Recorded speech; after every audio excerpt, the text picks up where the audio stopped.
going to count down. Or it's just going to record, which is what is what it's doing right now. Awesome. Yay! Hey, you guys, we're back. Oh Two my chicks God! chatting. Can you believe it? After what? How long has it been? A couple years?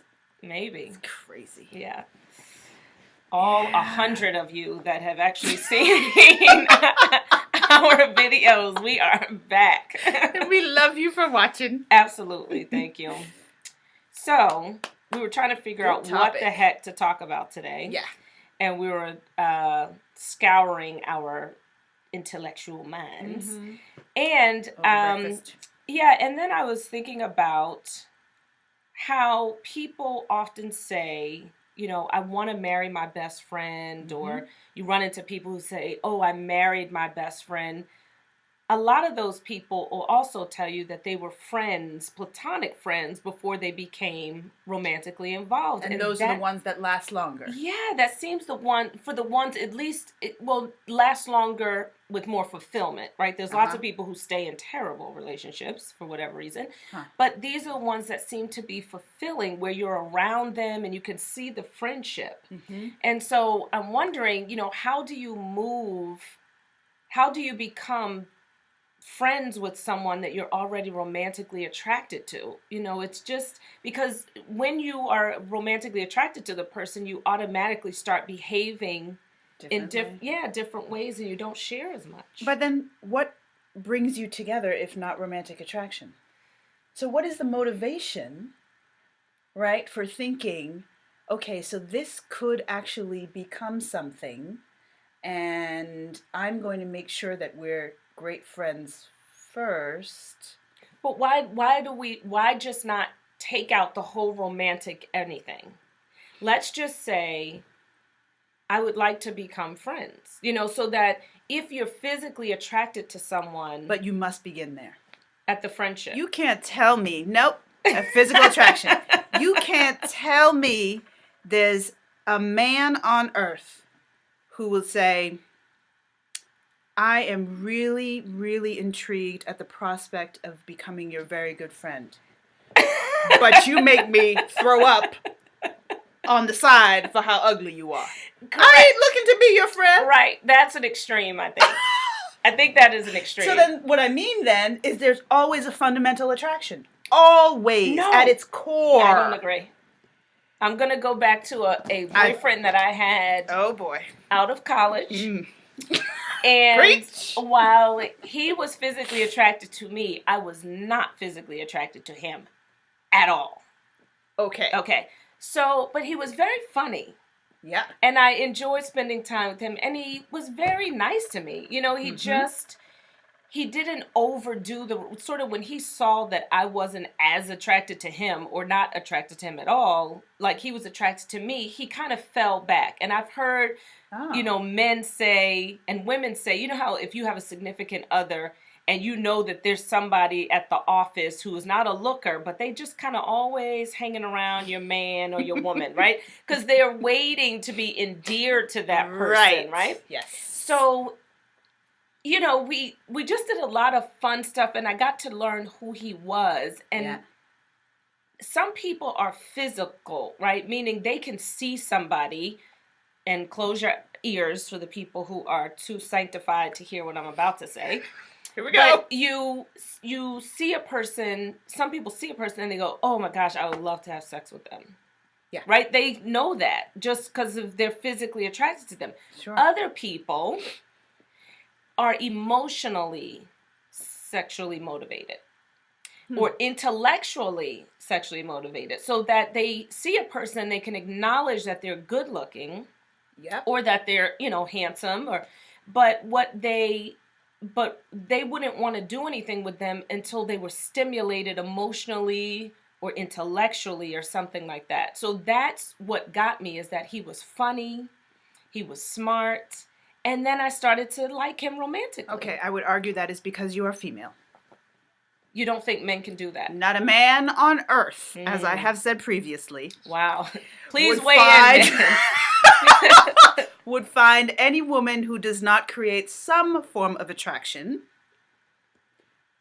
an intrigue, or prospect for deep friendship. All right. That they would invest in. I do love to watch movies. I'm a movie fanatic. And there have been Hollywood says that it can happen. Hollywood pays these men a lot of money. To be attracted to fake it. To the ugly duckling. Okay. Well, men, what do you think? Please weigh in on this. Yes, we need to hear. Have you ended up in a relationship that you didn't mean to have because you became endeared to the woman over time? You were attracted to her intellect Give me or a to break. her humor or something like that. Negative. I want to hear this. I want to hear that this is possible. Please weigh in, men and women. The other thing is, I guess I'm just in, and we talked about this earlier at breakfast, I'm just in this whole authentic living space, and I'm in. It's very difficult to just sort of return, I don't know what it is, return the feeling when guys are attracted to me because of, they might think that I'm attractive, or they, sometimes people fall for what they think you represent. Uh-huh. And, obviously I'm over 40 and I'm a mom, and it's nice for men to appreciate that you still have it, right? From time to time. It feels good, right? Thank you. If it's somebody who's seriously trying to pursue me, though, I feel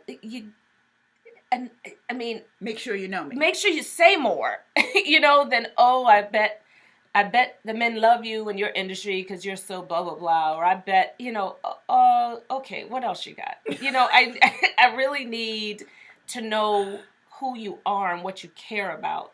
And it sometimes takes a long time to get to that. And my tolerance is a little low at the moment. You think that they just take too long to get to that kind of conversation? To substance sometimes, because of your looks? Because they're so enamored? I guess. And if they were less enamored, so enamored. So gorgeous. Well, I think it. I don't know. A friend of mine calls me She calls me a walking conundrum because she says that while I don't like to lead with pretty, I like to be well put together, right? And she's like, so you don't want to lead with pretty. You don't want people talking about pretty only, but then you put yourself to, and I said, that is a conundrum. I get it, but I put myself together for me. Right. It's not because I look to run into anybody. I'm not quite sure what you could do to bring forth ugly. Oh, well, yeah.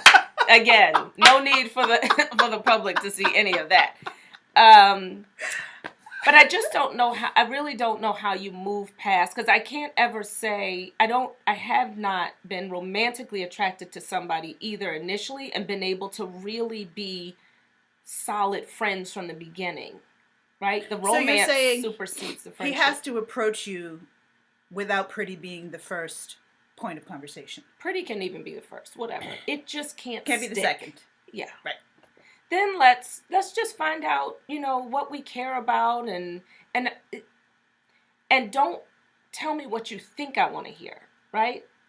But let's just have some healthy debate, because sometimes that gets you to a good place, or sometimes it's just okay that this person's going to be an acquaintance and nothing else. Well, don't you think that that's just a matter of experience?